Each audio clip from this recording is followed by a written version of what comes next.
Buenas tardes, España. Buenos días, América. Buenas noches, Asia. Sé que tenemos participantes de todo el mundo, eso nos pone muy, muy felices. También nos crea una expectativa ansiosa. Vamos a ver si somos capaces de compensar vuestro esfuerzo por estar aquí con nosotros durante este rato. En cualquier caso, quiero empezar diciendo lo agradecidos que estamos desde el Foro Internacional para la Formación en Psicoterapia.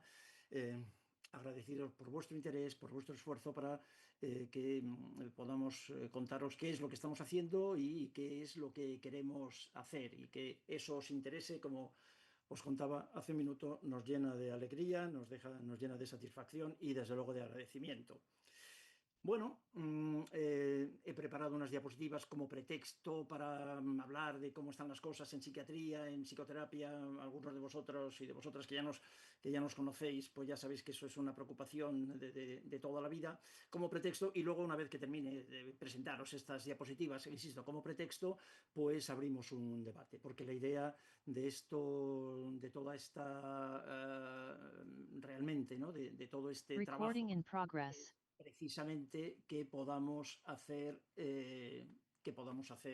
un debate y una comunidad entre quienes estamos interesados en el cambio en los modelos actuales de asistencia psiquiátrica, incluso también de intervención psicoterapéutica.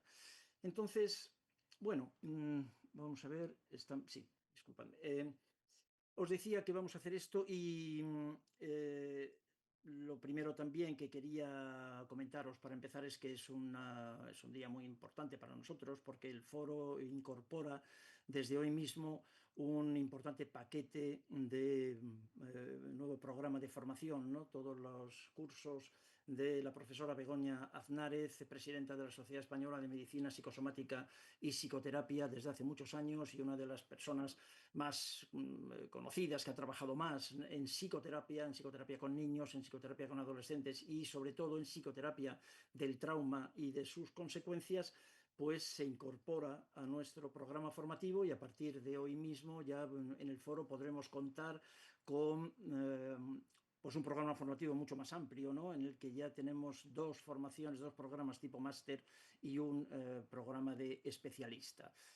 Os propongo, ruego que echéis un vistazo a nuestra página web para que veáis cómo ha cambiado en ese sentido, cómo hemos cambiado, cómo hemos ampliado, pensando, pues, como siempre, desde el inicio, ¿no? Desde la creación del Foro Internacional de Formación Psicoterapia, en seguir creciendo y en ver qué podemos aportar para el desarrollo de la psicoterapia, una actividad clínica que nos parece tan importante en este momento en el mundo. Nos parece a nosotros, nos parece a vosotras y a vosotros, y yo creo que le parece realmente a todo el mundo, ¿no? Entonces, una de las cosas que queríamos contaros, y era uno de los objetivos de esta sesión, de esta reunión, era eso, que estamos muy felices porque hemos incorporado todo el programa formativo de Begoña Aznárez con nosotros. Una incorporación, yo creo, de muy alto nivel.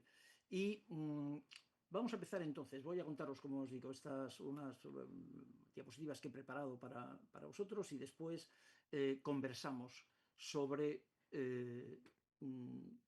vamos a ver, sobre lo que se os vaya ocurriendo en relación con lo que vamos a sugerir en este intento de reescritura, ¿no? El título de la presentación puede ser un poco ampuloso, ¿no? Reescribiendo la psicoterapia. Bueno, nosotros creemos que hay que reescribir la psicoterapia. Sinceramente, yo llevo reescribiendo la psicoterapia hace más de 40 años, bastante más de 40 años que empecé mi formación en psicoterapia. Como seguramente sabéis, la mayoría, pues bueno, yo soy psiquiatra, hice psiquiatría. Estudié psiquiatría en el Hospital de Gante, en la Universidad de Gante, en Bélgica. Hice la carrera de medicina en Madrid. Y estudié psiquiatría en Gante, luego estudié psiquiatría en otros muchos lugares, he estado ejerciendo la psiquiatría, pero lo que más toda mi vida, pero lo que más me ha interesado, lo que más me interesó del principio fue la psicoterapia. La psiquiatría siempre me pareció que era una especialidad sin enfermedades, era una cosa curiosa, ¿no? La historia de la psiquiatría, que no voy a aburriros ahora con ello, pero la historia de la psiquiatría es una historia curiosa. En España, en cualquier caso, es muy reciente. La psiquiatría como especialidad es de 1955.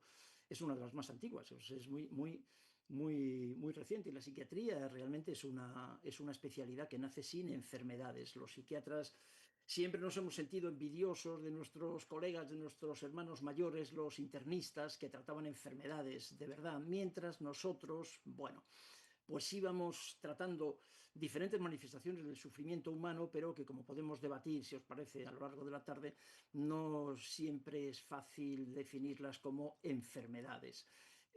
Vamos a hablar de eso y de alguna cosa más. También quiero que sepáis que esta intervención está siendo grabada, que se está grabando, y que a partir de mañana, primera hora de la mañana, hora europea, podréis descargar, podréis ver la presentación completa en nuestra página web, en la página web de Formación Psicoterapia, que es exactamente esta que tenéis en pantalla. Quería empezar con bueno, dar un repaso entre todos, que pensemos entre todos, ¿no? ¿Cuál es la situación actual del mundo psiquiátrico, psiquiatría, psicología, psicoterapia? ¿Cuál es la situación actual del mundo? Sí, no me he atrevido, cuando estaba preparando estas diapositivas estos días pasados de esta semana, no me he atrevido a plantear unas conclusiones, a proponeros unas conclusiones personales. Así que lo que os propongo es que durante unos segundos penséis en cuál es la situación actual del mundo psi. El hecho de que estéis aquí con nosotros, que estemos juntos, que estemos pensando en que vamos a debatir sobre la psicoterapia, sobre la posible reescritura, pues seguramente me hace pensar que vosotras y vosotros y yo creemos que la situación actual del mundo psi no es como para tirar cohetes, ¿no? Que decimos en el castellano coloquial de Castilla. De hecho, a mí como psiquiatra y como psicoterapeuta me parece que la situación actual del mundo sí es sinceramente, a mí me lo parece, esto es como siempre, claro, es una opinión absolutamente debatible, pero me parece que la situación es mala. O sea, si yo os pregunto a vosotros qué os parece y me lo pregunto a mí, me parece que la situación es mala. Creo que la psiquiatría se ha rendido, la psiquiatría como tal, la psiquiatría mainstream, la psiquiatría oficial, académica, que es psiquiatría biológica, que vamos a revisar ahora en un momento, ha sacado bandera blanca, se ha rendido directamente hace hace años que los psiquiatras estamos haciendo lo mismo, estamos con los mismos fármacos, la industria farmacéutica, verdadero motor de la psiquiatría occidental de los últimos 40 años, que yo solo he vivido, lo he conocido, y conozco la psiquiatría antes y después, ¿no?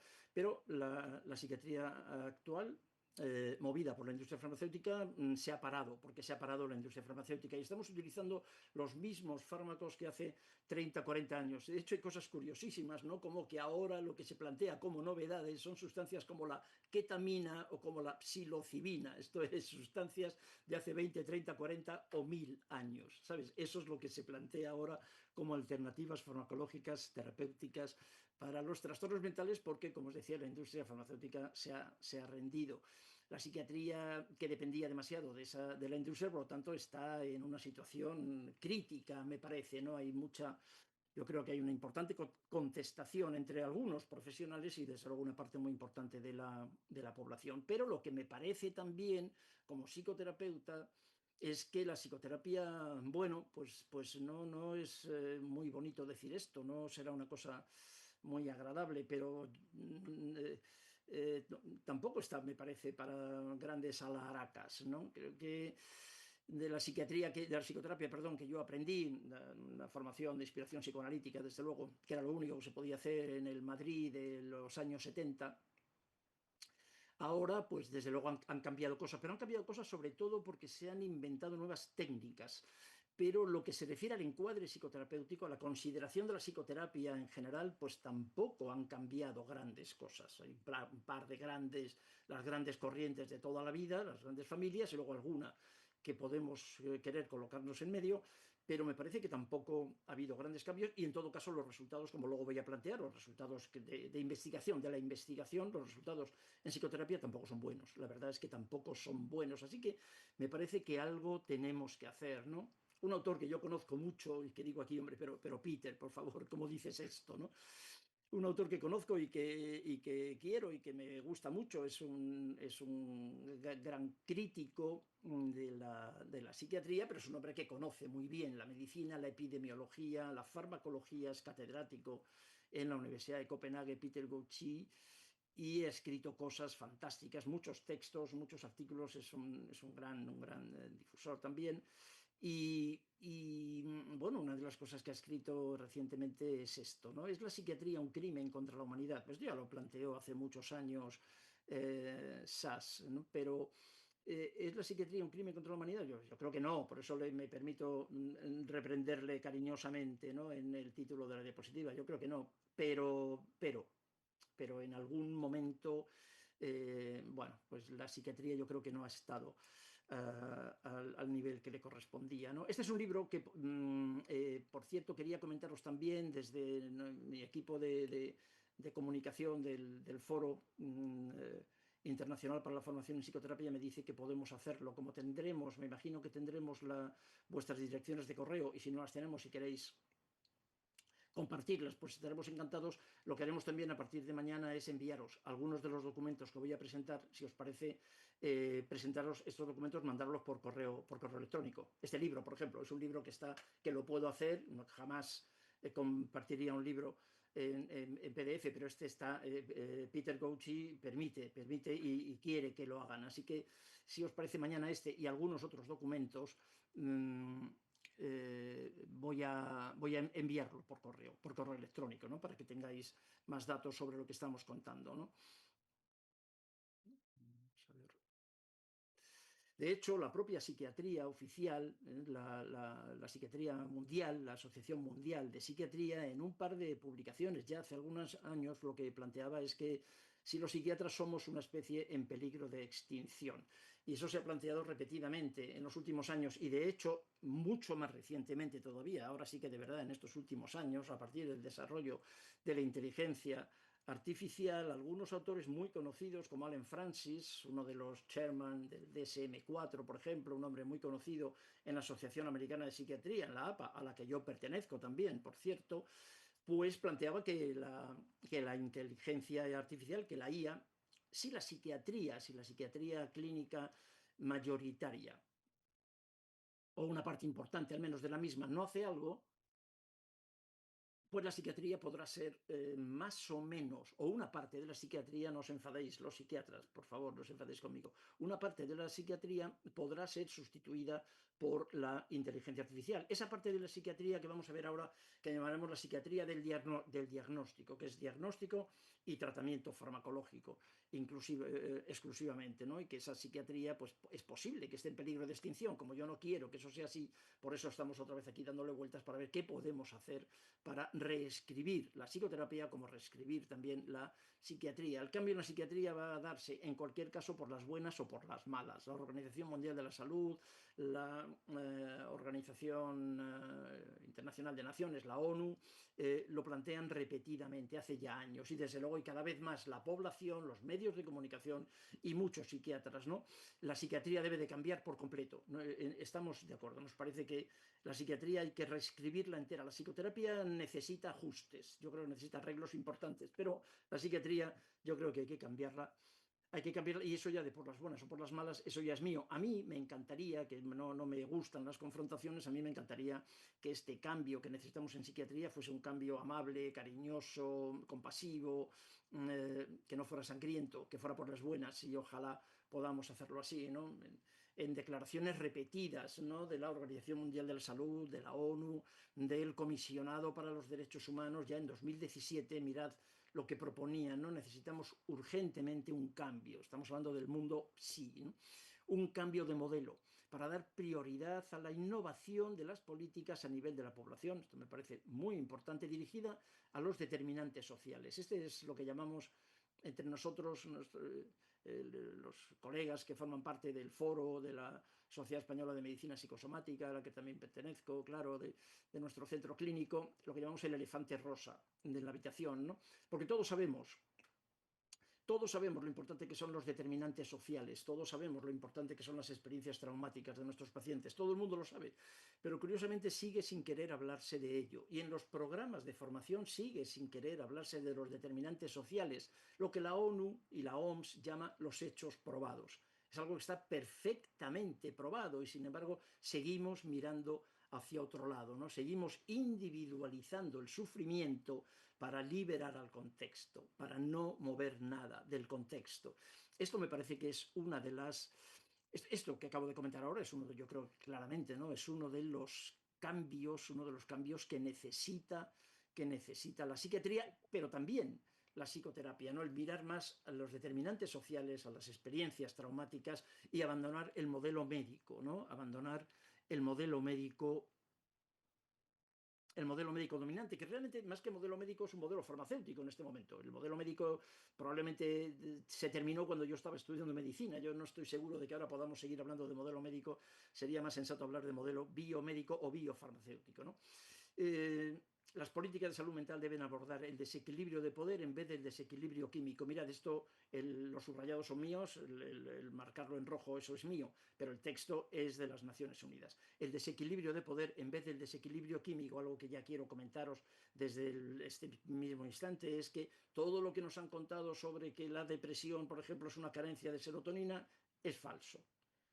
Es mentira. No podemos seguir considerando que la depresión es un trastorno relacionado con una carencia en un neurotransmisor. Ahora insistiré en todo esto. Estos son pinceladas para ir pensando en cuál es la situación actual, ¿no?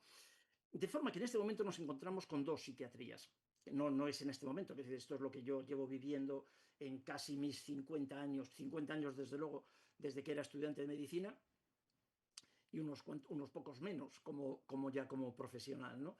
Nos encontramos con dos psiquiatrías. La pregunta es, si cuando queráis saber qué tipo de psiquiatra es, preguntarle cómo considera el síntoma. Para ti el delirio, para ti la anorexia, para ti la depresión, para ti la ansiedad, para ti las adicciones, ¿qué son? Son síntomas, claro, pero eso, ¿qué son? ¿Son un déficit o son una defensa? Y ahí se definen las dos psiquiatrías que todavía convivimos, ¿no? Hay una psiquiatría que sigue considerando que el síntoma, alucinación, alucinación, decíamos, anorexia o hiperfagia o insomnio o hiperactividad, que es un déficit, es lo que llamamos la psiquiatría biológica, la psiquiatría del diagnóstico, la psiquiatría apegada a los manuales de diagnóstico y estadística de los trastornos mentales, los DSM. Es una psiquiatría que personalmente creo que está en vías de demolición, claramente en vías de extinción. Yo creo que es una psiquiatría,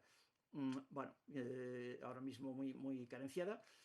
Y la otra psiquiatría, que es aquella que considera que el síntoma es una defensa, que el síntoma es adaptativo, que en un momento concreto de una vida, un cuadro alucinatorio es lo mejor que le puede pasar a esa persona. Entonces, que el síntoma es una manera de intentar adaptar el sufrimiento. Que el síntoma es una forma de defenderse, y por increíble que pueda, y os lo digo con ánimo de provocar, ¿no? Con ánimo de provocar ese debate, que por muy provocador que resulte, una esquizofrenia es lo mejor que le puede pasar a esa persona, un brote esquizofrénico o una anorexia nerviosa, y estoy hablando voluntariamente de cuadros muy graves, que me consta que son muy graves, ¿no? Bueno, pues ahí estamos, en estas dos psiquiatrías, ¿no? La psiquiatría del diagnóstico os decía que estaba en vías de demolición. Mirad, esto es muy reciente, fijaos, de hace unos días.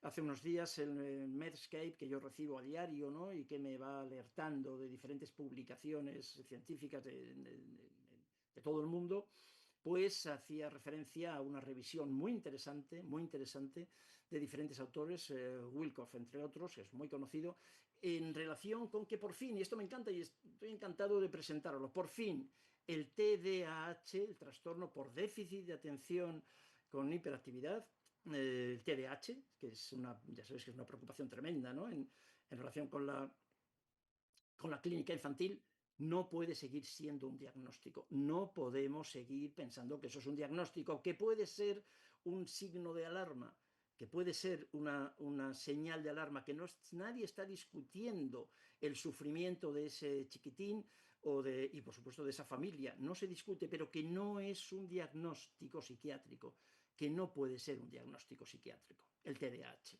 Pero que no puede ser un diagnóstico psiquiátrico, fijaos, si esto empezamos con el TDAH, empezamos con esto, quiero decir, esto es lo que os estoy trayendo aquí, además porque hace 3 semanas que se ha publicado. Pero esto es aplicable a prácticamente cualquier otro diagnóstico de SM, ¿no? Hay algo, estoy recordando ahora también de Sami Timimi, un autor que hace años que sigo, todo un referente en esta psiquiatría de la defensa, que plantea exactamente lo mismo, ¿no? En casi cualquier trastorno, lo que os decía, ¿no? Cualquier trastorno, que un diagnóstico psiquiátrico no es una enfermedad. Quiero que esto también lo reflexionéis. Un diagnóstico psiquiátrico no es una enfermedad. La importancia entre separar la psiquiatría y su objeto de estudio, separarla del resto de la medicina. Pero quería insistir en esto porque yo creo que es una muy buena noticia, ¿no? Que el TDAH no pueda seguir siendo un diagnóstico, creo que es un adelanto, es una de las cosas que tiene que cambiar, ¿veis? Esto es una forma de las formas amables que me parece que tenemos que ir incorporando, ¿no? En esa psiquiatría que la ONU, que la OMS, que muchos de nosotros decimos que tiene que cambiar. Este es uno de los escalones que tenemos que subir. Esta psiquiatría, con la que todavía, que es la psiquiatría oficial todavía, podríamos decir, académica, ¿no? Es la psiquiatría del diagnóstico, que estamos diciendo que hace diagnósticos, ¿no? Y que hace diagnósticos basándose en este famoso manual que ahora está en su 5ª edición, el DSM-5. Yo soy de la generación del DSM-3. La primera edición que llegó a mi hospital, cuando yo trabajaba en el hospital y que yo como psiquiatra empecé a manejar y empecé a creer y empecé a usar, fue la 3ª edición, y eso es 1980. Y la traducción española y empezar a difundirse en España, pues pudo ser el 81, el 82. 1980. Es el DSM-3. Y a partir del DSM-3, de esa 3ª edición de este manual, que fue muy movido, ¿no?, por la APA norteamericana y por la industria farmacéutica, la psiquiatría cambió absolutamente. La psiquiatría y la psicología y la psicoterapia. 1980 es un antes y un después. Cuando en su libro, en su novela fantástica, ¿no?, Mario Vargas Llosa, en Conversación en la Catedral, uno de los protagonistas de esta novela, Conversación en la Catedral, le pregunta al otro, dice: ¿y cuándo se jodió el Perú, Zabalita? ¿Cuándo se jodió el Perú? Pues si pudiéramos preguntarnos cuándo se jodió, y disculpadme por la palabra, ¿no?, ¿cuándo se jodió la psiquiatría? En 1980. O sea, hay una fecha, que es la edición la 3ª edición del DSM, cuando empezamos a convertir historias en recetas, cuando abandonamos el estudio de la psicopatología y de la historia de las personas para centrarnos solamente en sus síntomas. Si tienes 5 síntomas de esta naturaleza, que están en este libro, entonces presentas este diagnóstico, esta categoría diagnóstica, en lenguaje coloquial, esta etiqueta. Y a partir de esta categoría diagnóstica, a partir de este diagnóstico, a partir de esta etiqueta, automáticamente te voy a recomendar o bien una pauta terapéutica, también, sin darle muchas más vueltas, y sobre todo, y mucho antes, un tratamiento psicofarmacológico. Cuando el DSM para nosotros es nada más y nada menos que un catálogo de las manifestaciones del sufrimiento humano. Eso es exactamente así. En el DSM están todas las manifestaciones del sufrimiento humano. El sufrimiento humano no se discute. Lo que estamos discutiendo aquí es el diagnóstico, y es la utilidad del diagnóstico, y es el posible daño que ha hecho a la población, que eso parece que está claro, ese tipo de diagnósticos que con muchísima frecuencia acompañan a nuestros pacientes para el resto de su vida. El DSM facilita la psiquiatrización de la vida, ese fenómeno que estamos todos, toda la población, ¿no? La población está sufriendo.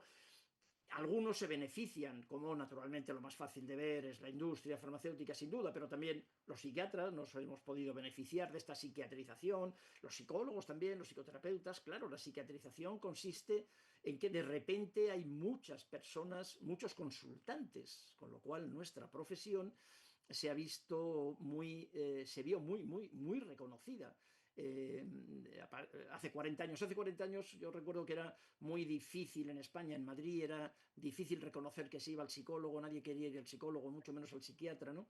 Ahora, sin embargo, el psicólogo en Madrid es como el dentista, es decir, no te supone ningún problema, hay muchísimos más psicólogos que dentistas, más psiquiatras también, y todos, bueno, todos están encantados, ¿no? ¿Por qué? Porque se ha psiquiatrizado la vida. Nosotros no lo hemos hecho, pero bueno, me parece que es algo de lo que también tendríamos que hablar, hasta dónde podemos ayudar a que eso se mantenga. Ahora es habitual y todos lo vemos y todos lo hacemos, ¿no? Etiquetar, categorizar, diagnosticar la tristeza como depresión, la timidez como fobia social. Fobia social es un ejemplo de los que se pone de invención, de invento, de trastorno mental, que yo lo viví también en 1980 y tantos, ¿no?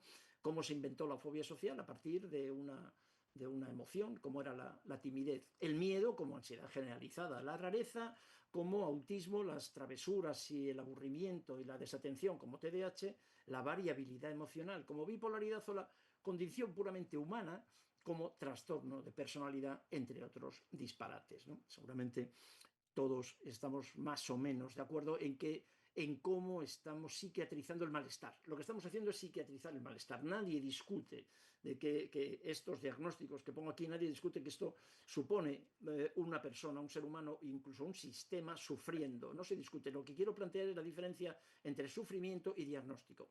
Y esto puede ser muy importante a la hora de hacer psicoterapia también, porque no se hace psicoterapia del diagnóstico. También os lo quiero plantear aquí de urgencia. No, en reescribiendo la psicoterapia tendremos que plantear esto de entrada. No hay psicoterapia del diagnóstico, no hay psicoterapia de la ansiedad, no hay psicoterapia de la depresión, no hay psicoterapia del trastorno narcisista, que está de moda. Este es el diagnóstico de moda, claro. La psiquiatrización, una de las cosas que lleva es también que está al servicio de las modas. Y la moda, el diagnóstico de moda ahora es el narcisismo. No hay psicoterapia de nada, no hay psicoterapia del diagnóstico, hay psicoterapia de la historia, hay psicoterapia del conflicto. Lo que hacemos en psicoterapia es renarrar la historia de nuestro paciente herido, ¿no? De nuestro paciente dañado. El diagnóstico no tiene el menor interés. El diagnóstico psiquiátrico, quiero decir, el diagnóstico DSM.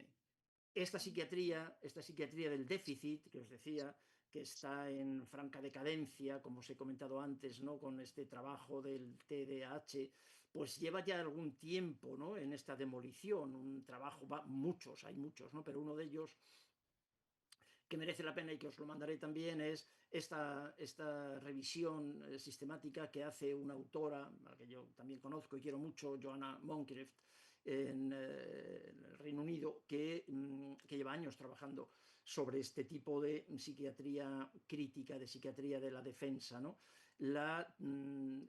Esto es como os decía antes, como está bien demostrado en este momento que esto que llamamos depresión no es un déficit en el intercambio de un neurotransmisor. Por favor, no os dejéis, no os dejéis enredar nuevamente con esa historia, por lo que más queráis, ¿de acuerdo? No, que se afecta la serotonina en el cerebro de una persona deprimida, seguramente sí, pero también se afecta la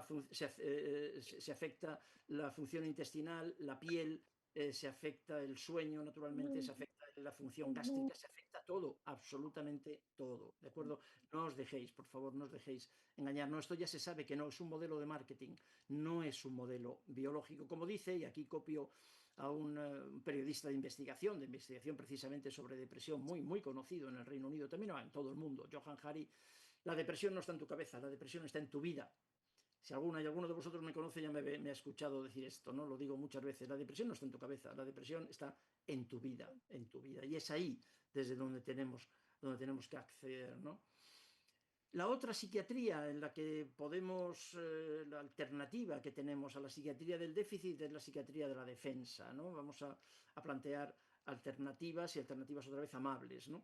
Que era más o menos la psiquiatría que yo estaba estudiando antes del DSM-3 y que básicamente recupera la psicopatología. Recuperar la psicopatología, pensar por qué a una persona en un momento concreto de su vida, a esa persona, en este momento concreto de su vida, deja de comer, o empieza a comer desordenadamente y necesita vomitar, o tiene alucinaciones, o no puede levantarse de la cama, no puede salir a la calle, no puede... ¿Por qué le pasa esto? Entonces, recuperar la psicopatología, entender el fenómeno mental alterado. Mm, respondernos, que es algo que incorporamos en nuestro modelo de historia clínica, lógicamente, ¿no? Y en el informe que hacemos con nuestros pacientes, respondernos a esta pregunta: ¿cómo hemos llegado hasta aquí? ¿Cómo hemos llegado hasta aquí? ¿Cómo hemos llegado a la consulta? ¿No? Y esto es algo muy importante, me parece. Está basado también en un cambio de mirada y en una salida del modelo médico farmacéutico, que es cambiar la pregunta. La pregunta ya no es ¿qué te pasa? Cuando a un paciente le ¿Qué pasa? preguntamos ¿qué te pasa? Estamos otra vez, estamos reviviendo el modelo médico, ¿no? Que tiene sentido en urgencias. En las urgencias de un hospital tiene mucho sentido preguntar ¿qué te pasa? Claro, te has caído Ujú. por la escalera, te ha atropellado un coche. Sí, en psiquiatría, en psicología, en psicoterapia, esa pregunta no tiene ningún sentido. La pregunta Ujú. es ¿qué te ha pasado? ¿Qué te ha pasado? ¿No? Ujú. ¿Por qué? Porque no hay psicoterapia del diagnóstico, hacemos psicoterapia del conflicto, De hacemos la vida. historia, ¿no? Voy a pediros que, por favor, silenciéis vuestros micrófonos. No sé si puedo hacerlo yo, dejadme, creo que sí, sí. Eh, Silenciado un micrófono porque ya estábamos escuchando, ¿verdad? No era solo yo, estábamos escuchando, ¿verdad? Estamos escuchando ruidos de fondo que resultaban incómodos. No hay psicoterapia del diagnóstico, ¿correcto? Hay psicoterapia del conflicto. Esto también me parece que tiene sentido cuando hablamos de esta reescritura.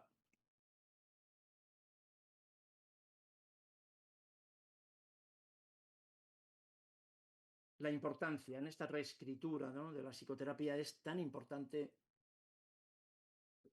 el contexto, entender al consultante, entender a nuestro paciente, entenderle en su contexto, en su contexto. Como termino la diapositiva, ¿no? Como termino la imagen, recordad, no hay psicoterapia individual.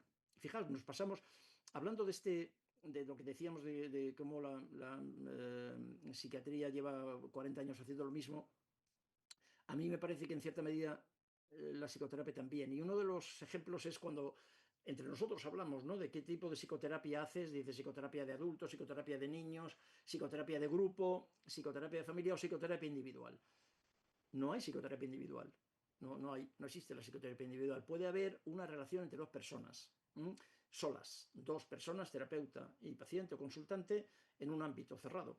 Pero la psicoterapia individual no existe. En ese espacio cerrado que determina lo que nosotros llamamos nuestro gabinete, nuestra consulta, nuestro despacho, en ese espacio está toda nuestra historia, toda nuestra historia, todo nuestro sistema, el de los terapeutas, y naturalmente toda la historia, todos los familiares, toda la familia, todos los amigos, todos los significativos del paciente. Ese espacio está lleno, absolutamente abarrotado.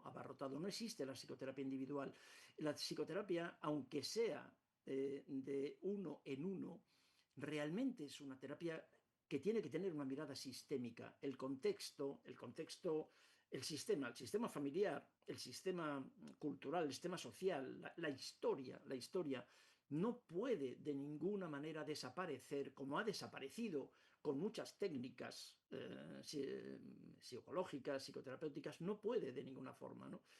El contexto, la relación. Daos cuenta que nos construimos en la relación. El ser humano, el sistema psiconeuroendocrino inmunitario del recién nacido es absolutamente inexistente en la práctica. En la práctica, os dais cuenta, el sistema nervioso del recién nacido es muy rudimentario, absolutamente rudimentario, ¿no? Y ese sistema nervioso y esas conexiones psiconeuroendocrino inmunitarias se van construyendo en la relación con sus figuras significativas de apego. Nos construimos en la relación. Lo que se rompe en la relación, que es lo que ocurre con la mayoría de los pacientes que años más tarde acuden a nuestra consulta, sin embargo, somos muy optimistas y tenemos datos también neurobiológicos que lo afirman. Lo que se ha roto en la relación se repara en la relación. De manera que la psicoterapia, en esta reescritura, la psicoterapia puede convertirse, como decía Alexander, en esa experiencia emocional correctora. La psicoterapia es una opción, una oportunidad para reparar el daño que se haya podido producir, los vínculos de apego. Absolutamente fantástica, ¿no? Como opción. Es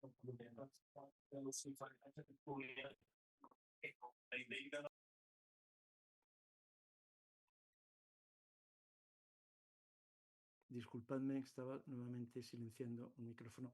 En esta, otra vez, en esta reescritura de la psicoterapia, nos parece cada día más importante la importancia de la historia. La importancia de la historia, la importancia de la historia traumática, sobre todo, ¿no? De las experiencias adversas, infantiles, que marcan naturalmente nuestra vida y que sobre todo marcan la vida de nuestros pacientes, las personas que no han tenido demasiadas heridas en su infancia, que no han tenido experiencias adversas en su infancia, pueden venir a la consulta del psiquiatra, del psicólogo, sí, pero sin embargo, ¿sabéis lo que dice la experiencia y lo que dice la investigación? Es que eso es absolutamente excepcional.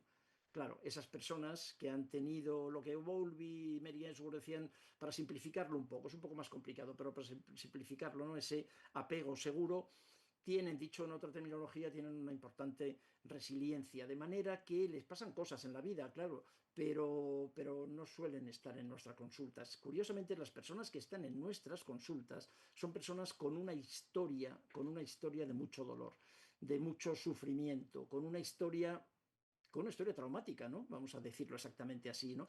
Es muy importante, tan importante como que en algunos lugares del mundo, sobre todo el mundo anglosajón, pero esto ya va llegando también a espacios del mundo hispano, empieza a considerarse que ahora mismo hacer una atención clínica no informada sobre trauma es una negligencia.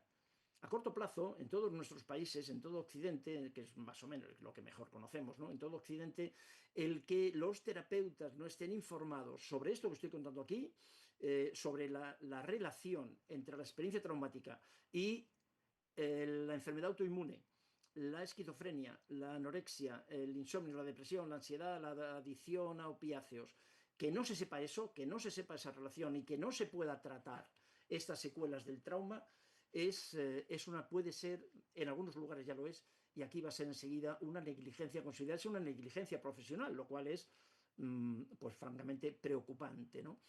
Tenemos que incluir esta historia, sobre todo esta historia traumática. Begoña Aznárez, que se incorpora, ¿no? Toda su formación se incorpora ahora, afortunadamente yo creo que para todos, a nuestro programa de formación psicoterapia, pues acaba de sacar ahora la segunda edición de su libro, que publicó hace ya muchos años, pero esta es la segunda edición, ¿no? Las heridas que no vemos, que es exactamente esto que estamos comentando, ¿no? Estas heridas traumáticas que no vemos, entre otras cosas, porque no preguntamos, porque nadie nos ha dicho que tenemos que preguntar y sobre todo nadie nos ha dicho cómo y cuándo tenemos que preguntar. Bueno, digo que nadie no es cierto, Begoña lo dice muchas veces y es cierto también que hay muchos de los que estamos aquí seguramente sí que lo hacemos, sí que lo decimos y sí que lo preguntamos, ¿no? Pero todavía sigue habiendo, pero claro, nosotros, una vez más, quienes estamos aquí, en Begoña y todas vosotras y vosotros y yo, todos los que estamos aquí, es una muestra sesgada, es una muestra de profesionales, os dais cuenta, muy sesgada, porque estamos interesados en áreas de desarrollo y de crecimiento que, bueno, que no todos nuestros colegas lo están, ¿no? Este es un libro absolutamente fundamental, yo creo, absolutamente fundamental para todos, ¿no? La psicoterapia, decíamos, hemos hecho alguna crítica sobre una forma de psiquiatría en concreto. La psicoterapia es un procedimiento muy eficaz, es muy eficaz para muchísimas cosas. En algunos es de elección, está bien claro, perfectamente claro, que en eso que se llama trastorno depresivo leve y moderado, que son la inmensa mayoría de las depresiones que nos consultan, un antidepresivo tiene la misma eficacia que el placebo. Y un antidepresivo es mucho menos eficaz que una psicoterapia, sobre todo a medio largo plazo. O sea, la psicoterapia bien hecha, y este matiz de bien hecha es importante, aunque no sea políticamente correcto, la psicoterapia bien hecha es muy útil, tremendamente útil, pero, y aquí os doy unos datos de un autor español, asturiano, que ha trabajado muy bien sobre todo esto, es uno de los muchos autores que ha trabajado en investigación sobre esto, ¿no? Sobre qué es lo que cura en psicoterapia. Ensayos clínicos usando tratamientos con apoyo empírico, estos tratamientos basados en la evidencia, pues hay hasta un 40% de personas que no mejoran nada. o que mejoran muy poco. La mejoría es una mejoría que no hay un cambio clínico significativo. En la práctica no mejoran. El porcentaje de abandonos prematuros en psicoterapia es altísimo, es muy alto. Lo mismo que la psiquiatría, comentábamos antes que del diagnóstico, que cronificaba a sus pacientes, que utilizaba directamente psicofármacos sin ninguna otra consideración, sin estudiar la psicopatología, psicofármacos que con frecuencia se mantenían durante muchísimos años sin revisión. Bueno, pues hay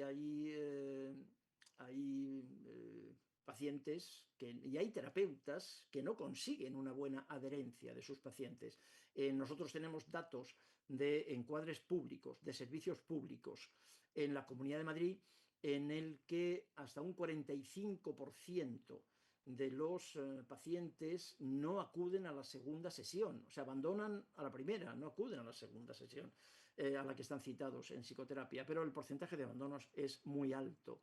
Y también algo de lo que nadie quiere hablar, pero me parece que tenemos que hacerlo nosotros más que nadie para mejorar nuestra propia profesión, es que hay personas que empeoran. Entonces, la psicoterapia también produce iatrogenia. Hay personas que empeoran, y todos conocemos a alguien, todos, sin duda, conocemos a alguien que ha pasado por un proceso psicoterapéutico y que lo ha tenido que abandonar prematuramente o no, pero que en cualquier caso ha empeorado, claro. Y es un 8 o un 10%, es una cifra alta, ¿no? En resumen, como dice Alberto Jimeno, y muchos, y Norcross, y Walpole, y Lambert, y muchísimos otros autores, en la práctica real solo mejora significativamente, de una forma significativa, un 35% de los pacientes que acuden a psicoterapia.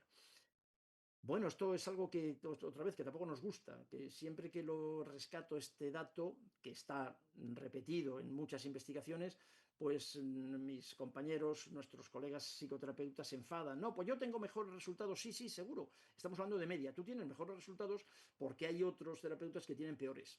Exacto, estamos hablando de porcentajes, de medias, ¿no? Así que, en todo caso, habíamos empezado la sesión con el panorama del mundo psi. Pues el panorama del mundo psi, otra vez me parece que no es excesivamente alentador. Existen también, y esto me parece que es importante, porque esto es la parte más optimista. Yo creo que esta es la parte más optimista del cambio en psicoterapia. Lo que yo no sabía cuando empecé a aprender psicoterapia hace 45 años, no lo sabía, pero lo intuía y desde luego ya lo empezaba a ver, ¿no? Que hay unas diferencias muy grandes entre los clínicos en términos de resultados. Lo que nuestros colegas yanquis llaman los super shrinks, ¿no? Los super loqueros, que podríamos llamar. Esto es, hay colegas que tienen muy buenos resultados, que se mantienen además durante un cierto tiempo, y hay otros colegas que no tienen tan buenos resultados. Hay una diferencia muy grande entre clínicos, y lo que es más, yo creo, alentador, más interesante, a mí al menos me resulta muy atractivo, es que es independiente del modelo teórico del profesional. También ese gran mito de que el modelo cognitivo-conductual era el modelo oro, el patrón oro de la psicoterapia, el que tenía más demostración empírica, científica, basado en la evidencia, pues resulta que no es exactamente así.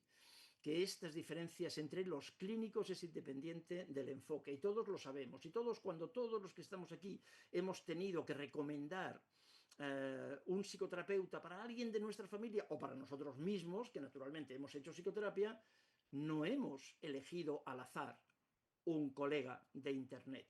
Cuando eres profesional sabes muy bien a quién tienes que elegir, curiosamente. ¿Por qué? Porque sabemos que hay diferencias entre clínicos. Estos clínicos, los super shrinks, ¿no? Este es el factor, en este momento yo creo que este es el factor más interesante en la reescritura de la psicoterapia. Es la pérdida de la importancia de la técnica y la ganancia de la importancia del terapeuta, el factor T. En este momento, la mayor parte de la investigación está dirigiéndose a investigar cómo es el terapeuta, que obtiene mejores resultados. Diciéndolo de una forma provocativa también, en este momento estamos en que lo que cura no es la psicoterapia, lo que cura es el psicoterapeuta. De otra forma, que luego veremos, lo que cura es el vínculo. Lo que cura es el terapeuta, sí, el psicoterapeuta. Este super shrink, ¿dónde está lo optimista de todo esto? Que cuando yo empecé a estudiar no sabíamos nada de esto, era muy intuitivo. En este momento sabemos perfectamente cómo son los super shrinks. En este momento sabemos perfectamente cuáles son sus cualidades, así que lo único que tendríamos que hacer es aprenderlas, porque son cosas que se pueden aprender, son elementos, son características personales que en todo caso se pueden ensayar y se pueden aprender como se puede aprender a tocar el piano o se puede aprender a jugar al tenis. Mejor o peor, pero finalmente se puede aprender, ¿no? En resumen, ¿qué necesitamos? Bueno, pues yo sugiero esto, pero luego le damos vueltas. Necesitamos más psicoterapeutas. Esto es una queja permanente, ¿no? En la Comunidad de Madrid, que es donde yo vivo, y bueno, pues hacen falta más psicoterapeutas. Tenemos menos psicoterapeutas que en el resto de la Unión Europea. ¿Que hace falta más psicoterapeutas? Estoy seguro. O sea, yo de eso no tengo ninguna duda. Pero permitidme que para calentar el debate, lo que no sé es si necesitamos otra forma de hacer psicoterapia. Sí, no solo número, sino quizás lo que necesitamos son otros psicoterapeutas, otra manera, desde luego, más psicoterapia u otra psicoterapia, ¿no?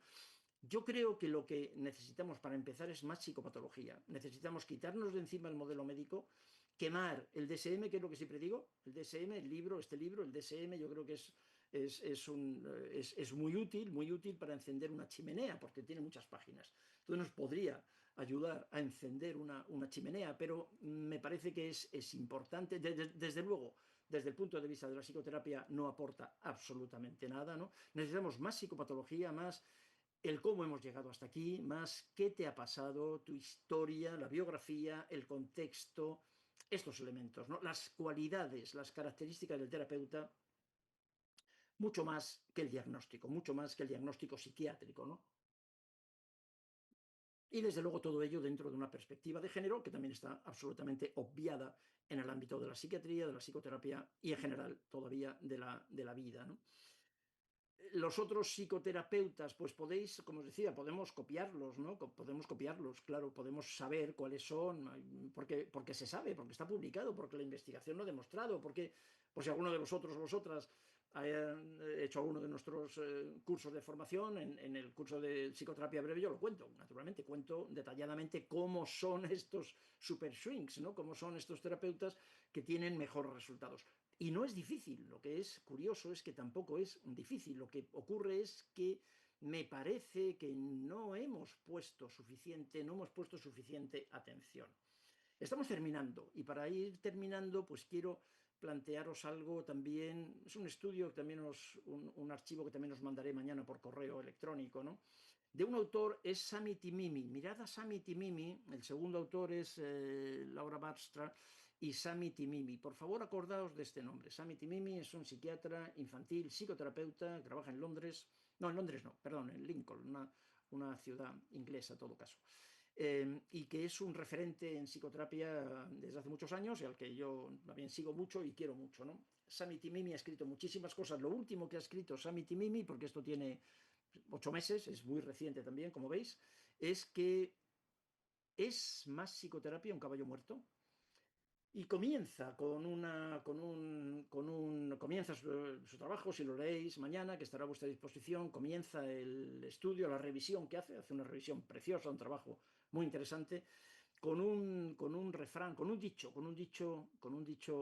de los indios Dakota, en Estados Unidos, los pocos que quedan, claro, población indígena en Estados Unidos, los Dakota, ellos dicen que cuando cabalgas a lomos de un caballo muerto, lo mejor es desmontar, lo mejor es descabalgar. Comienza su ensayo, este estudio lo comienza con esta reflexión Dakota, y me parece que es una muy buena reflexión, porque quizás más psicoterapia es un caballo muerto tal y como están las cosas y con la experiencia que hay y con la investigación que hay, porque ahora hay otra vez, insisto, muchísima investigación que no había cuando yo era joven, pero ahora hay cantidades ingentes, ¿no? Entonces, quizás tenemos que pensar en que no es más psicoterapia lo que hace falta, quizás hace falta una psicoterapia que realmente sepa qué es lo que cura en psicoterapia. ¿Qué es lo que cura? Que, para empezar, por ejemplo, no es la técnica. Una cosa típica que hemos estado creyendo durante años todos es que lo que era más importante era la técnica terapéutica. Yo que llevo 40 años desde que fundamos la Sociedad Española de Medicina Psicosomática y Psicoterapia, toda mi vida en la universidad, en diferentes universidades, toda mi vida en el ámbito de la docencia, La mayoría de mis alumnos jóvenes venían a pedirme herramientas. Lo que me pedían eran técnicas. En cualquier programa de formación querían técnicas. De forma que yo siempre decía lo mismo, ¿no? Que se me ponía cara de ferretero, que parecía que más que un curso de psicoterapia era un curso de ferretería, ¿no? Porque solo me pedían herramientas. No, qué va, qué va. Fijaos, lo que la experiencia y la investigación ha demostrado hasta el aburrimiento es que en este momento la técnica terapéutica, da igual la técnica que queráis, MDR, psicoanálisis, psicodrama, gestalt, conductismo, da igual la técnica que sea, ¿no? Da exactamente lo mismo, se ocupa solo del 10%, es responsable del 10% del resultado del proceso, del 10, entre el 8 y el 12%.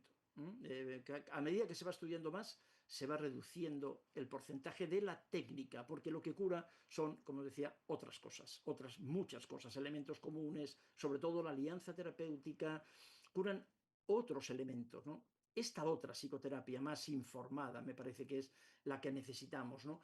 Esta psicoterapia, para terminar, eficaz y eficiente, según la investigación, en este momento, según la evidencia que tenemos en este momento, esta diapositiva no es la misma que yo contaba el año pasado y espero que no sea la misma que puedo contar el año próximo, si tengo suerte, porque esto va cambiando, porque la investigación cambia y bueno, yo una de las cosas que puedo aportaros es años de experiencia clínica y desde luego de gusto por la investigación y por la lectura, ¿no?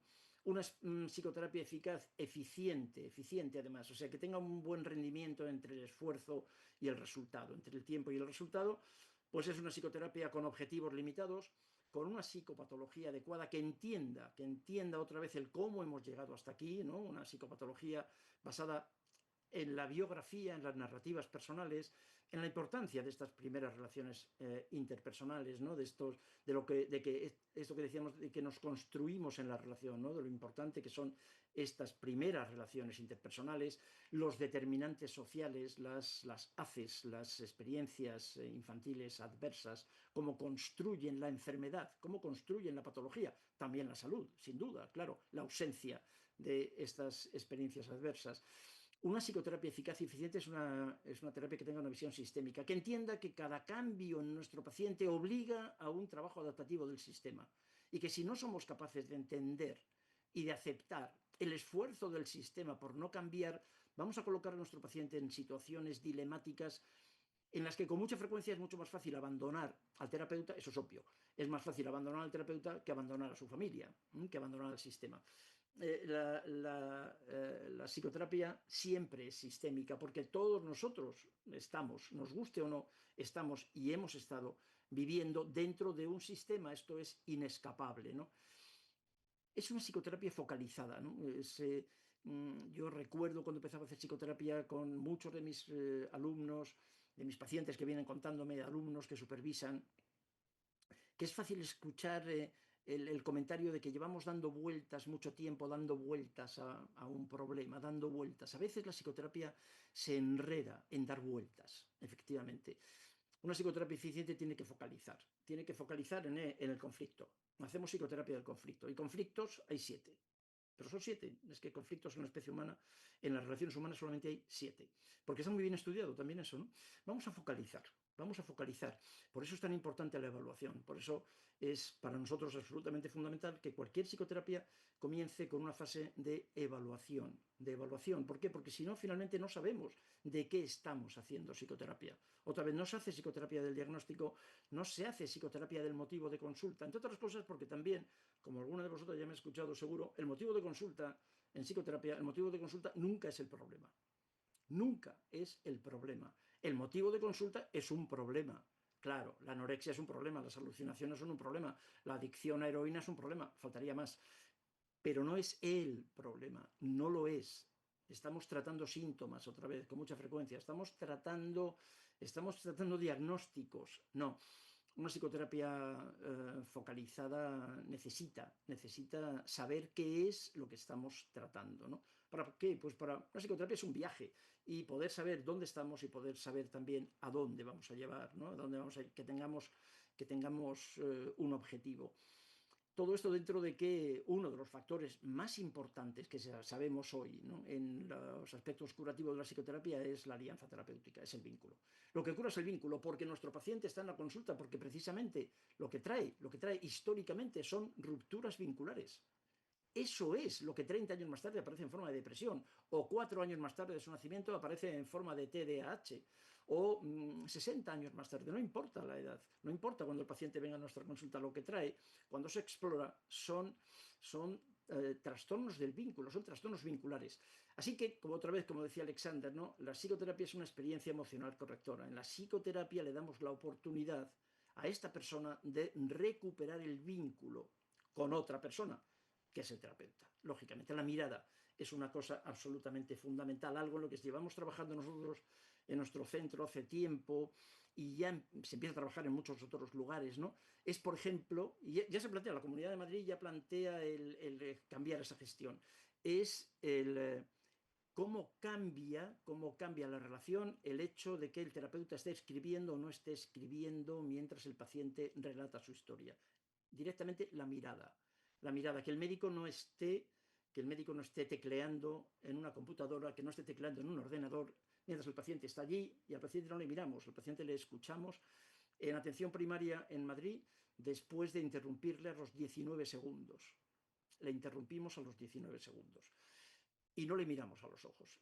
Pero es que en psicoterapia con demasiada frecuencia, el psicoterapeuta, no todos naturalmente, pero con demasiada frecuencia, los psicoterapeutas hemos podido estar escribiendo, a veces escribiendo compulsivamente textos que sinceramente me parece que no sé muy bien para qué sirven, porque algunos de esos textos, me consta que algunos de nuestros colegas no los han vuelto a mirar nunca, ¿no? Bueno, lo que quiero decir es que la mirada es muy importante, que muchos de nuestros pacientes lo son precisamente porque no han tenido mirada, porque no han sido vistos nunca en su vida, y que cuando vienen al sistema sanitario, el sistema sanitario repite ese mismo modelo, ¿no? Esto es, el sistema sanitario les retraumatiza, hurtándoles la mirada, ¿no? Es muy importante mirar a nuestro paciente. Esta psicoterapia eficaz, eficiente, necesita atención informada sobre trauma. Ya os digo que eso, además, desde el punto de vista legal, se va a implementar a corto plazo y, desde luego, integrada. Algo que yo llevo años diciendo es que la salud mental no existe. Esto es otra trampa y lamentablemente no tengo tiempo para desarrollarlo, pero me encantaría poder hacerlo. Porque a mí esto en algún momento ya me ha llegado a enfadar. Poco, porque me enfado poco en general en mi vida, ¿no? Pero la salud mental no existe. ¿Os habéis dado cuenta también de lo que supone que sigamos hablando de salud mental? La salud mental, existe la salud, pero no la salud mental. El fragmentar al ser humano en mental, corporal y social es administrativo, es una necesidad administrativa, es una necesidad que se inventaron porque se inventaron las universidades, las especialidades médicas, 2 carreras, psicología, medicina, pero eso es algo que hemos inventado nosotros. Pero el ser humano no tiene separado lo mental de lo intestinal. Las bacterias intestinales afectan a su manera de sentir, afectan a sus emociones. Así que la salud mental es salud intestinal. ¿No os dais cuenta?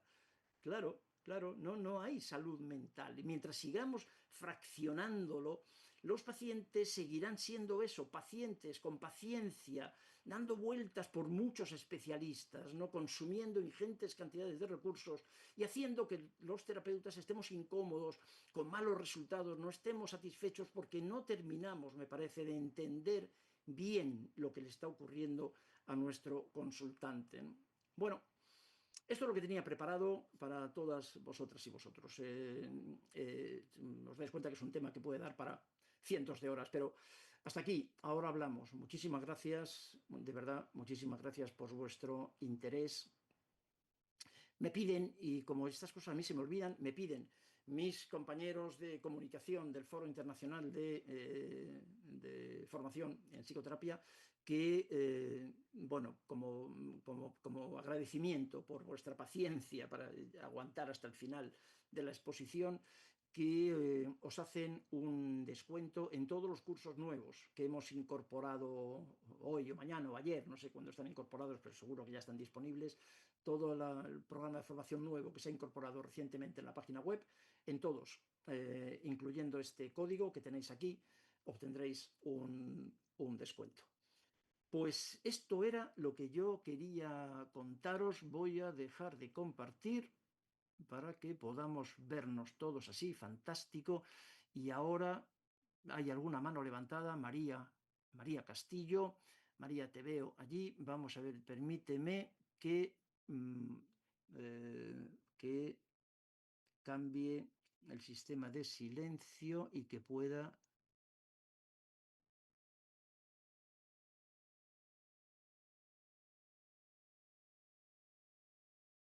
reactivar los micrófonos. Creo que ya está. Mira, a ver, María, por favor, a ver si puedes tú reactivar. Sí, Ahora sí, sí, ¿me ahora sí. escuchan? Bueno, un Te placer, escucho doctor. Le hablo perfectamente. desde Argentina. Soy diplomada en suicidología y autolesiones. Me resultaba interesante consultarle a usted si veía factible la posibilidad de que se genere, ¿no?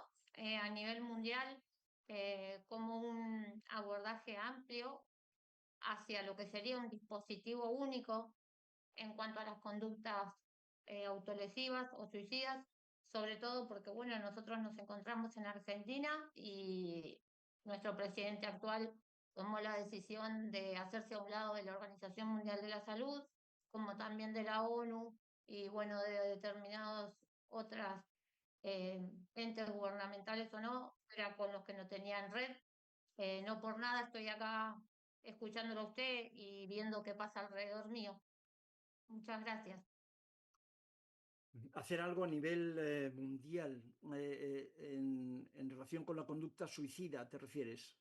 La conducta suicida es un síntoma. Yo creo que me ayuda mucho también a insistir en lo que planteamos al principio, ¿no? La conducta suicida es un síntoma, o sea, no es un trastorno, claro, es un síntoma, es un problema, naturalmente, pero es un síntoma de alerta, de alarma, es que algo está ocurriendo. Yo no tengo soluciones y me parece personalmente que plantear intervenciones específicas en la conducta suicida está muy bien, es lo que hay que hacer en situaciones de crisis, no tengo duda sobre eso, pero me parece que otra vez que en la reescritura que me gustaría que hiciésemos entre todos, deberíamos de pensar qué es lo que estamos haciendo para que cada vez haya más intentos y más suicidios consumados. Esto es, ¿qué está haciendo la cultura? ¿Qué está haciendo la sociedad? ¿Qué estamos haciendo con los estilos de crianza? ¿Qué estamos haciendo con la conciliación?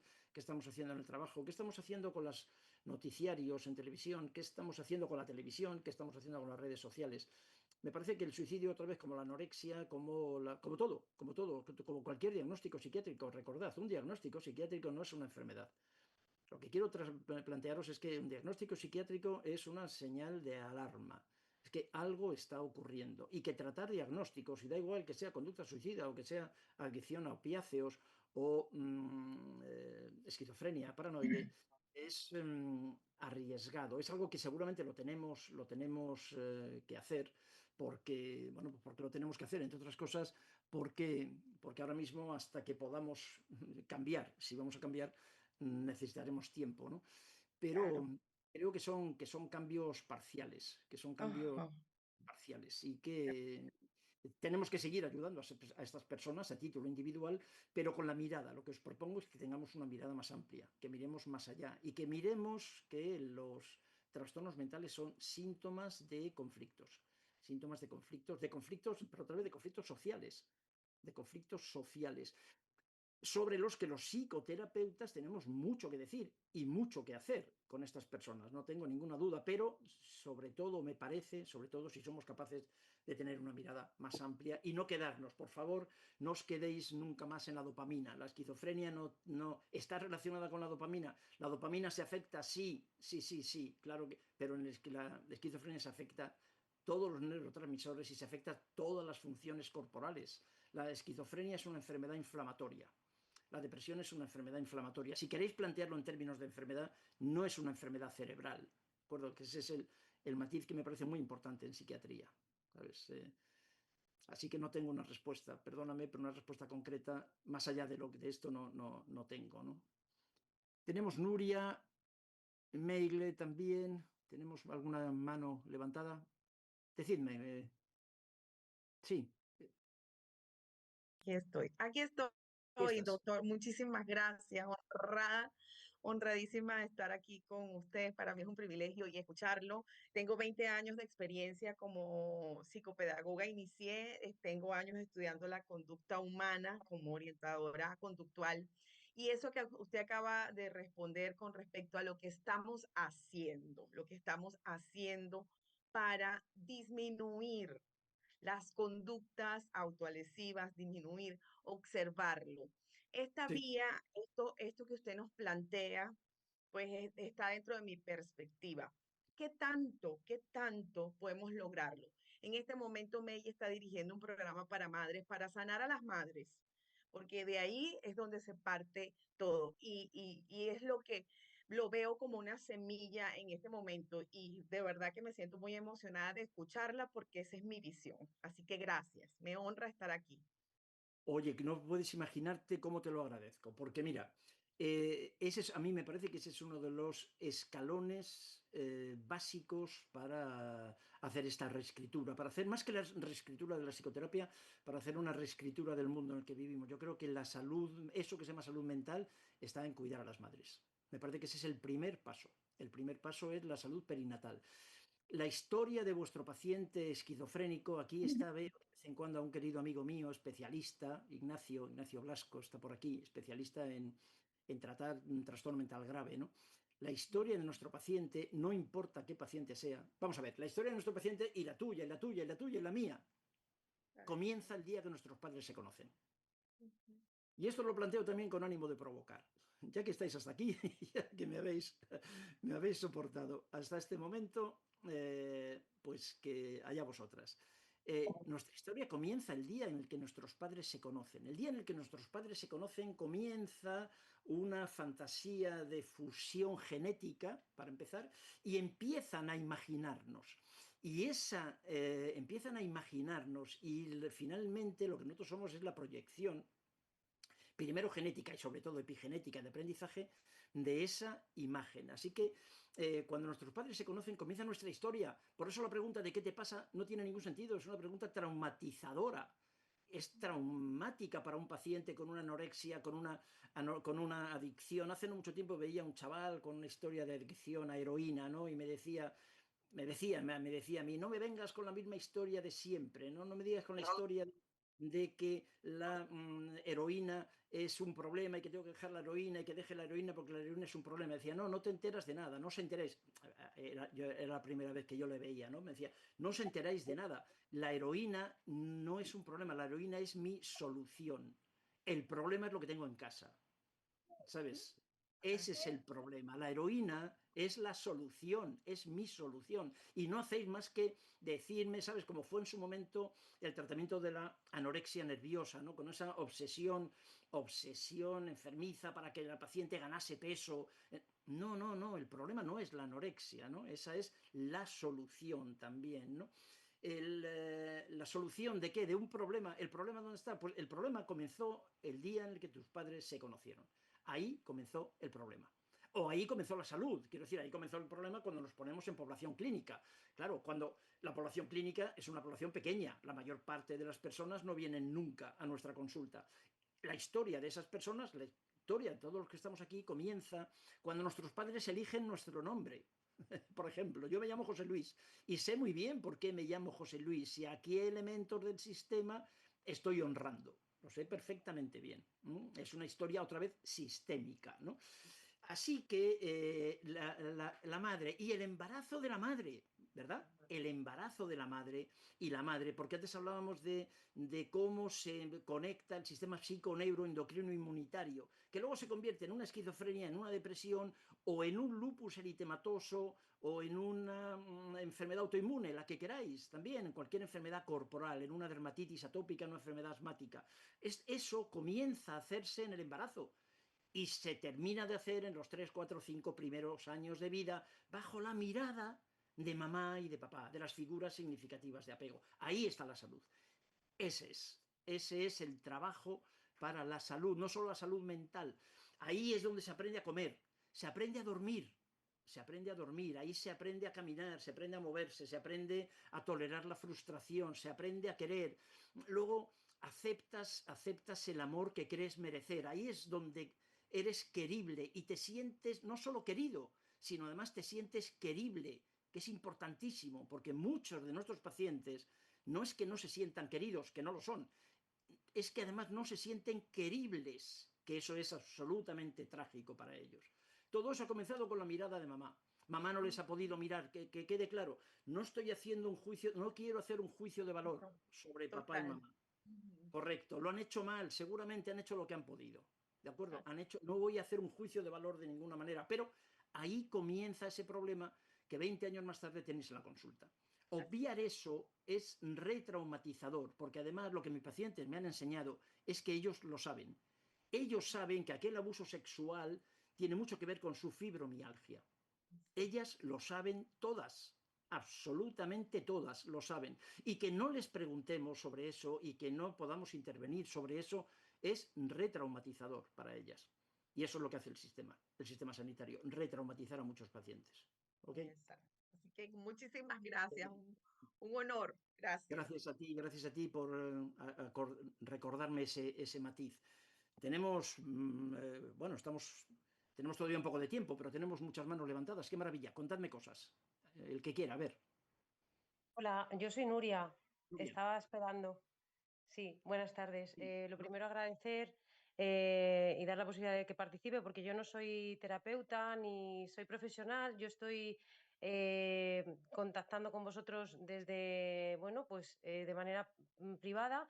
Y en mi caso la historia es mi madre, que es enferma desde hace 30 y tantos años, con un diagnóstico de bipolaridad tipo 2, en la que yo veo y creo que está tratada por psiquiatras de la vieja usanza, que diagnostican una enfermedad y que lo único que hacen es un tratamiento farmacológico sin dar apoyo a la persona. Y como usted dice, pues dejando mucho sin tratar para que mi madre en algún momento pueda no ser tan dependiente de una pastilla hoy, otra mañana, pasado, y llevamos como 7 brotes desde que yo tengo uso de conciencia, desde mis 13, 14 años, ahora tengo 46.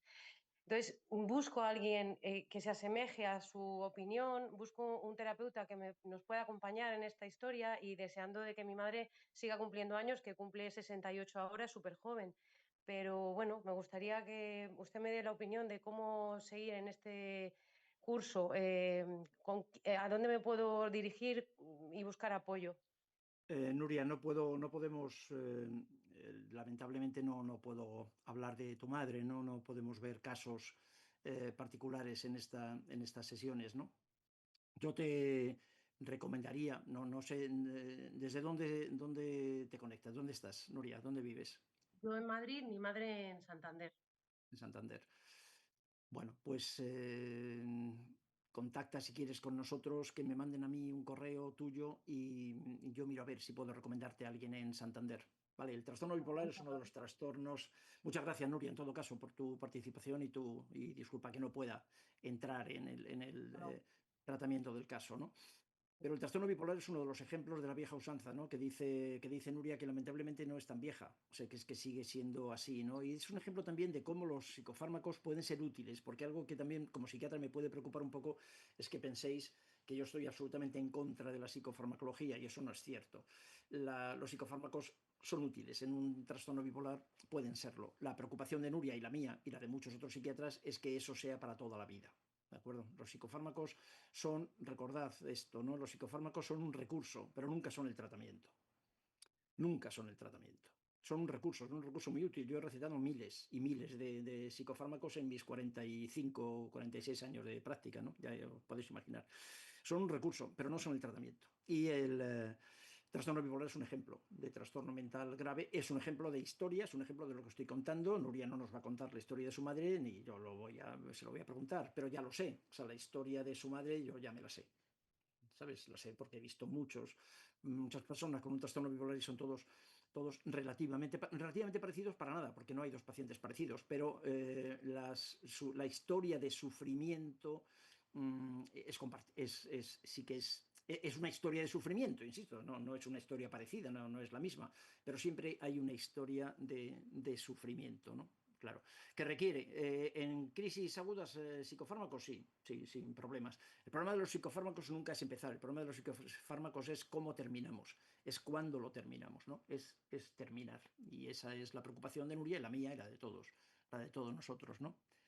León, que veo que hace tiempo también levantaste la mano. ¿Estás ahí? Puedes... Cuéntame, León. Gracias. Sí, bueno, primero felicitarte.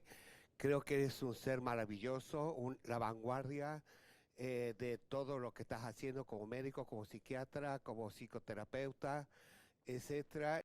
Y coincido 100% en todo lo que dices, en todo lo que dices.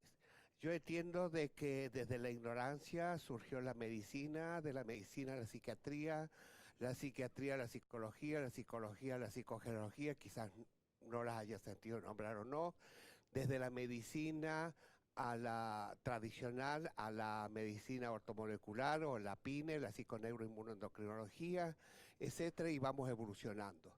Lo que sí yo veo en vos, cómo has evolucionado desde vos como psiquiatra, porque muchos fueron médicos como Freud, Jung, que son los que más sigo, médicos, psiquiatras, psicólogos, etcétera, y fueron evolucionando. Yo pertenezco al movimiento sistémico, etcétera, o sea, coincido totalmente, no se puede trabajar las terapias individuales, creo que es una gran trampa. Y la psiquiatría, lo terrible de la psiquiatría que veo hoy, es que si no se hace psicoterapia, aunque sean medicados, los matas a la persona. ¿Me entiendes? He visto millones de casos, etcétera, y te puedo decir algo desde otro lugar, quizás más vanguardista o quizás porque no están en las universidades, que muchos, como tú dices, que todos los conflictos vienen de la familia, por supuesto, para mí todo es transgeneracional. Entonces, la familia es, digamos, es la que inconscientemente quizás y la sociedad, el inconsciente colectivo, en la sociedad en que vivimos, el patriarcado, la sociedad tóxica en que vivimos, hay un historiador que habla, Yuhan, el imaginario que hemos creado culturalmente, digamos, la inferioridad de la mujer en la sociedad y que no ocupa un lugar de igualdad al lado del hombre, el patriarcado que no existe, somos sexuales, no somos heterosexuales, hay muchas cosas que hay que cambiar dentro del sistema y seguimos en una sociedad tóxica, obviamente.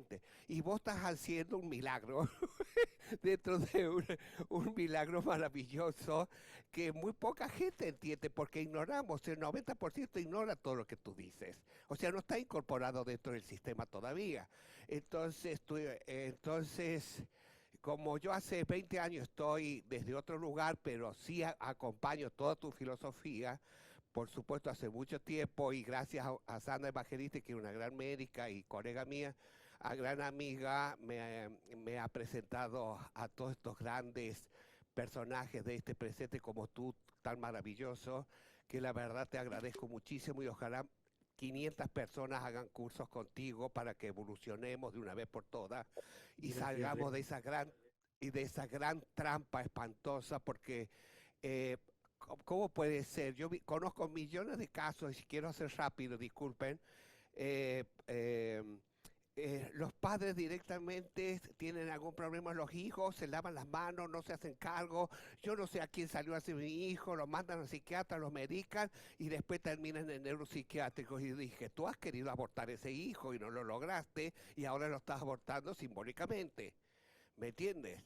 Quizás no lo hayas escuchado de esa forma, pero es así, ¿me entiendes? Entonces hay tantos conflictos ahí que no se resuelven o que no los hacemos cargo los padres y creemos que los problemas son de los hijos. No, Claro, sí, ellos eso tendrán, es, ellos biologizarán para que nos muestren a nosotros, padres, ancestros, resuelvan para que ellos sanen. Pero eso eso no está sucediendo, no existe esa conciencia.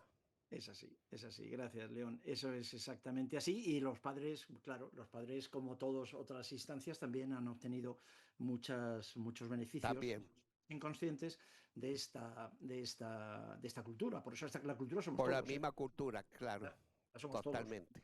La sociedad somos todos, ¿no? Qué bien, gracias. Gracias. ¿Hay alguna otra mano? Tenemos para un par de preguntas más. Hola, Sí, ¿quién eres? hola, soy Sama, estoy por ahí. Sama el Mernisi. Ya está, aquí te veo, sí. Hola, Sama, cuéntame. Bueno, lo primero de todo, muchísimas gracias por toda la información y por todo el conocimiento que estás dejando por ahí para el mundo.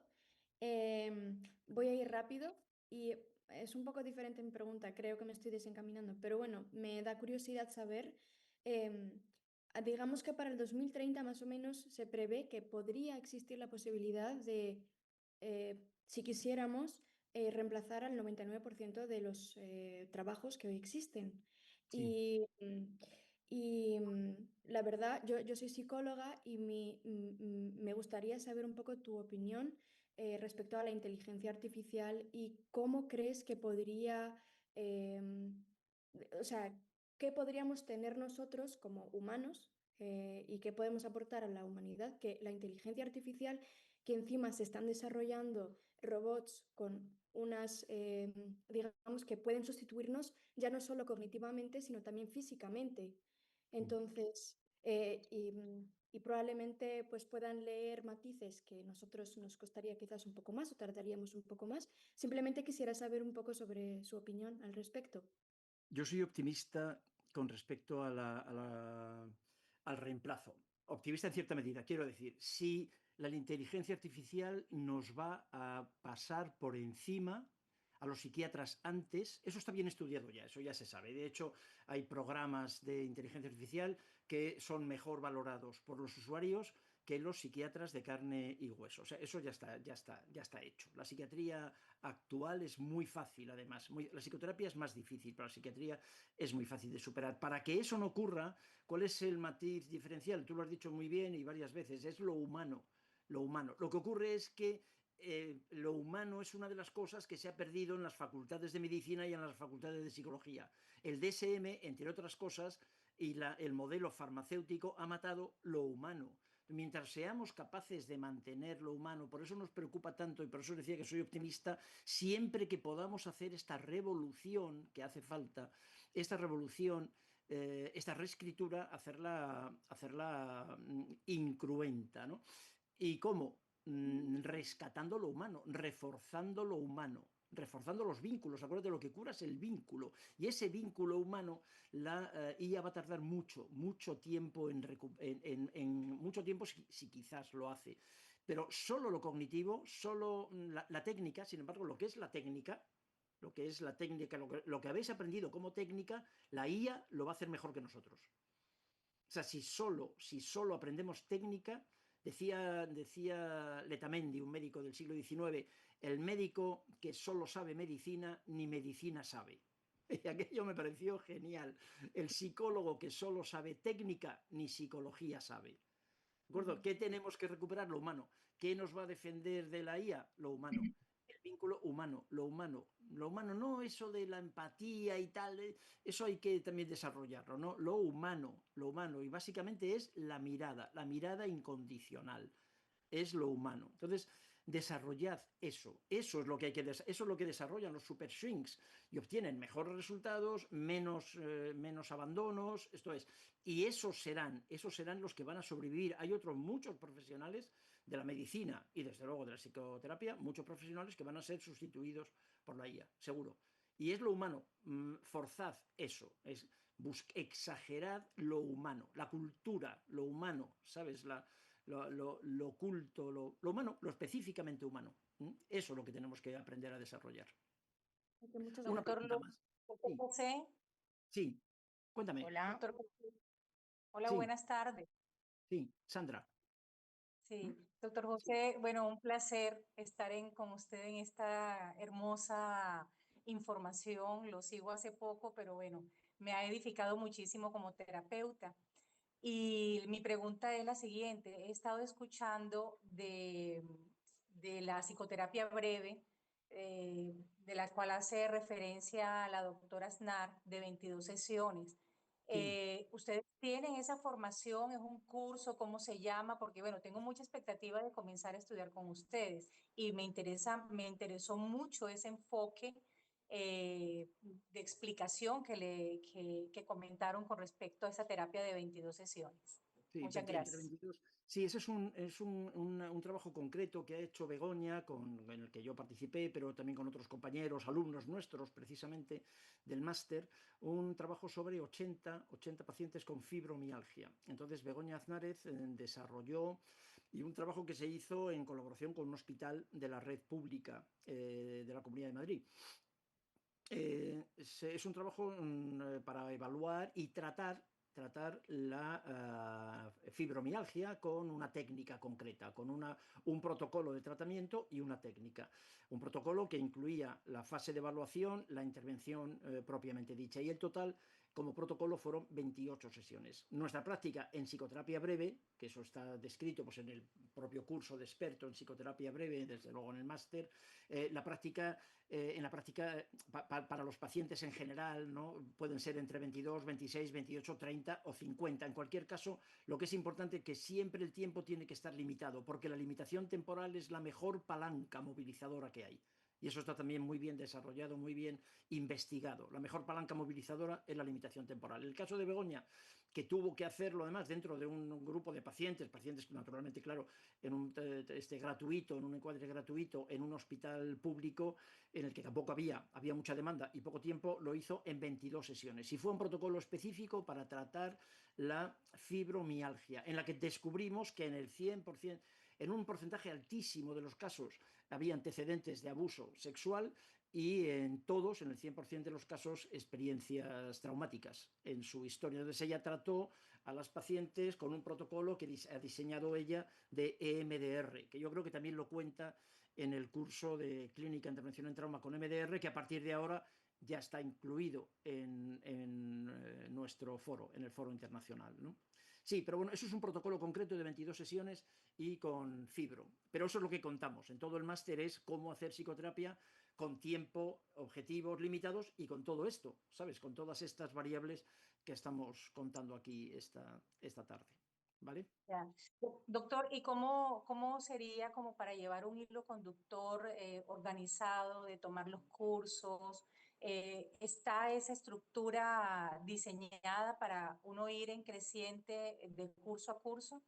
Sí, está diseñada. El máster que hemos configurado es un máster que tiene 6 cursos de experto, 5 son obligatorios y uno puedes elegirlo entre varios, pero 5 son obligatorios porque está todo muy estructurado, ¿no? Lo que nosotros podemos ofrecer en este máster es fundamentalmente lo que nos han dicho los miles de alumnos que lo han hecho, es una estructura. Básicamente es una estructura para luego ver y tratar al paciente, ¿no?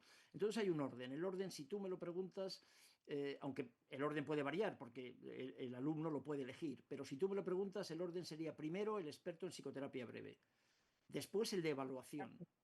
Claro, porque lo que nos parece fundamental, otra vez, lo que yo he podido ver por mi propia experiencia antes, cuando empecé a hacer psicoterapia y desde luego con los alumnos que tengo ahora, es que a veces hacemos psicoterapia sin saber de lo que estamos haciendo psicoterapia, lo cual es chocante. Cualquier cirujano hace una exploración previa, cualquier médico hace una evaluación previa, los psicólogos no, los psicoterapeutas, pueden ser médicos también, claro, los psicoterapeutas no, empezamos a tratar sin saber muy bien lo que estamos tratando, ¿no? Así que el primero sería psicoterapia breve, luego el de evaluación psicológica. Es el segundo seguro, para empezar a evaluar y para poder entender, para ver los conflictos, cuáles son. Yo os he dicho antes, con ánimo de provocar, que son 7 conflictos. De verdad que son 7. Eso es una investigación fantástica que hicieron en la Universidad de Heidelberg, que está muy bien contrastada científicamente, que luego se tradujo y se desarrolló en la Universidad de Chile y que luego lo hemos desarrollado nosotros en la Sociedad Española de Medicina Psicosomática y Psicoterapia. Son 7 conflictos. A veces los psicoterapeutas nos complicamos la vida nosotros solos, porque no somos capaces de focalizar.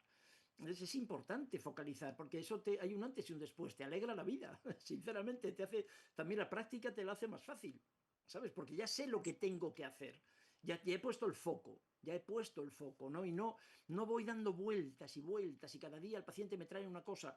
No, el paciente me trae una cosa y yo lo reconduzco hacia ese foco principal. Por eso puedo hacerlo en 22 o en 26 o en 30 sesiones. Si no, no puedo. Si no, ciertamente no puedo hacer eso, ¿no? ¿Sabes? Entonces el segundo sería el de evaluación psicológica y psicodiagnóstico y el tercero el de psicopatología y psiquiatría.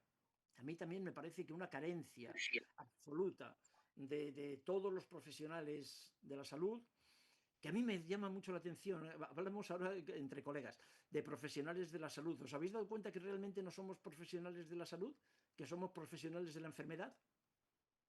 La salud en medicina, yo soy médico, claro, la salud en medicina se perdió hace 50 años. Se olvidaron, hace 50 años se olvidaron, en las facultades de medicina se olvidaron de la salud. En las de psicología yo creo que nunca ha estado, pero en medicina se olvidaron de la salud hace muchísimos años. Así que ahora seguimos hablando de profesionales que somos profesionales de la salud cuando realmente lo único que hacemos es ver enfermedades, ni siquiera enfermos. Lo que vemos son enfermedades. Lo que vemos son diagnósticos, anorexias, bulimias, fobias sociales, fobias de no sé qué, ansiedad generalizada. ¿Os dais cuenta? No vemos personas, vemos diagnósticos. Bueno, pues esto hay que revertirlo.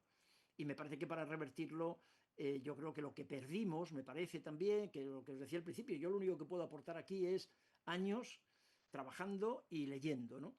Y yo creo que lo que perdimos es el estudio de la psicopatología. Es el estudio de una psiquiatría sensata, de una psiquiatría humana, de una psiquiatría con rostro humano, de una psiquiatría en la que sea capaz de entender otra vez que tu historia comenzó cuando tus padres se conocieron. Y esa psicopatología, el cómo hemos llegado hasta aquí, porque a veces cuando uno sabe, cuando uno se plantea bien el problema, la solución viene sola. Si la mayor parte de las veces en la vida en general, la solución no aparece porque no sabemos plantear el problema. Lo que yo os propongo es que aprendamos a plantear el problema.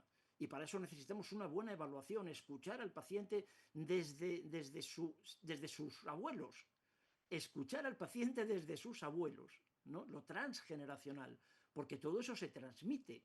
Y eso se hace con una evaluación sistematizada, que lo hace Begoña, que también, pues ese es el gran aporte, lo que queríamos, la gran noticia que queríamos contaros hoy, ¿no? En el curso de evaluación psicológica. El entender eso, el entender el cómo hemos llegado hasta aquí, aprender a cambiar la pregunta. La pregunta nunca, no puede ser más ¿qué te pasa? La pregunta es ¿qué te ha pasado? ¿Vale? Entonces, esos tres son en este orden, ¿de acuerdo? Y luego ya a partir de aquí lo que tú quieras, porque luego está el de medicina psicosomática, que hombre, a mí, en lo personal, que yo empecé con la medicina psicosomática en España, es verdad, hace 50 años, antes incluso de terminar la carrera, pues a mí el entender también la relación entre lo corporal y lo psicológico, una vez que yo entiendo que la salud mental no existe, que la salud sí, pero que la salud solo puede verse integrada, pues también el curso de medicina psicosomática también es obligatorio, claro, en el máster, para conseguir el máster, porque me parece una preciosidad, además, ¿no? Poder entender lo que dice el cuerpo cuando la boca tiene que callar. Y la boca tiene que callar, entre otras cosas, porque el sistema sanitario no lo pregunta. ¿Entendéis? Que esto es también lo que podemos enseñaros, ¿no? Con suerte, si confiáis en nosotros. Lo que podemos enseñaros en el curso es a preguntar y a tener valor para preguntar y saber, y a veces saber. Yo no lo sabía, yo lo he aprendido, a mí no me lo enseñaron en la facultad, ni en la especialidad tampoco, yo lo tuve que aprender después, ¿no? Y sigo aprendiendo porque nosotros seguimos estudiando. Y, colegas, con muchísimo dolor tenemos que terminar, pero lamento muchísimo, hay muchas manos levantadas, la verdad es que me da muchísima pena. No, gracias a ti, Sam, me da muchísima pena no poder hacerlo, pero es tardísimo, estamos fuera del horario previsto y convocaremos, teniendo en cuenta, ¿no? que parece que os interesa, yo estoy encantado de que os interese, encantado de compartir y que me permitáis, para mí es un lujo, que me permitáis seguir pensando. Yo le doy vueltas y pienso mucho en vosotras cuando preparo la presentación y todo eso me mantiene, iba a decir me mantiene joven, es imposible mantenerse joven, pero se nota menos seguramente los años que tengo, así que otra vez os lo agradezco muchísimo de todo corazón. Como digo siempre, si no os ha servido para otra cosa, al menos que sepáis que me habéis hecho muy feliz, que lo sepáis, que he disfrutado mucho, que muchísimas gracias. Un verdadero placer compartir con vosotras y con vosotros este espacio, un honor, un lujo, un gusto, muchísimas gracias y un abrazo muy fuerte. Un abrazo muy fuerte. Muchísimas gracias. Chao. Muchísimas gracias. Gracias. Gracias. Chao. Gracias. Muchísimas gracias. Gracias. Gracias. Muchísimas gracias. Muchas gracias, doctor. Muchas gracias. Gracias. Gracias, eres el mejor. Gracias a todos. Gracias. Gracias. Son el mejor, sin duda. Gracias, muchas gracias. Gracias. Muchísimas gracias, doctor. Muchas gracias. Gracias. Gracias desde Colombia. Gracias desde Madrid. Desde Chile. Muchas gracias a todos. Desde Uruguay presente. Gracias desde Guatemala. Bien. Gracias desde Los Ángeles. Qué maravilla. Gracias desde el sur de Chile. Me impresionáis. Gracias desde Argentina. Gracias desde Panamá. Gracias desde Almería. Bien, gracias. Gracias desde Barcelona. Gracias desde Misiones. Desde Cantabria. Gracias desde Murcia. Gracias desde Alemania. Desde Málaga. Alicante. ¿Cómo Qué os lo lindo agradezco? esto. Gracias desde Uruguay. Gracias, de verdad, otra vez. Gracias. Genio. Gracias, doctor. Me siento conmovido. Muchas gracias desde Córdoba, Argentina. Me siento muy conmovido. Muchas gracias desde México. Os lo agradezco de todo corazón. Qué lujo verte, José Luis. Sois maravillosos. Sois maravillosos. Genio. Mucho amor incondicional para todos. Doctor, desde Uruguay. Los Un amo. gusto, doctor, seguir aprendiendo. Gracias. Chao. Gracias. Genio total. Gracias. Gracias. Gracias. Gracias.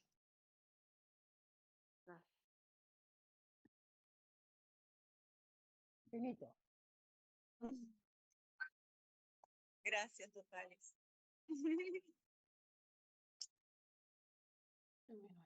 Ay, qué genio.